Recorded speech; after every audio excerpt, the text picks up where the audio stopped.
দেখুন এইটা কাঁচা লঙ্কা, জিরে আর হলুদ এই বাটাটা মিশিয়ে দিচ্ছি। এতে ফোড়ন দিয়েছি, রাঁধুনি ফোড়ন আর পেঁয়াজ।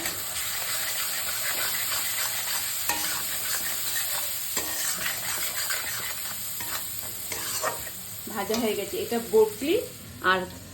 ব্রোকলি আর মাশরুম ভাজবো। ব্রোকলিটা দিয়ে দেবো।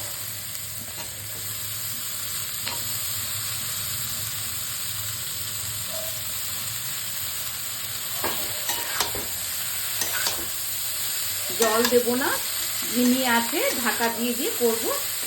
আর এই মাশরুম আর ব্রোকলির রসেই হয়ে যাবে ভাজা।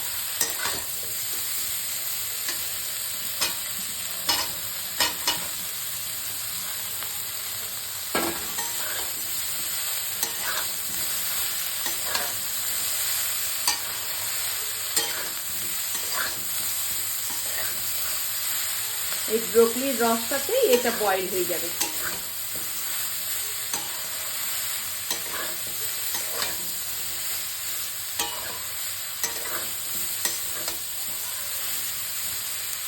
কমে কমে গেল কতটা।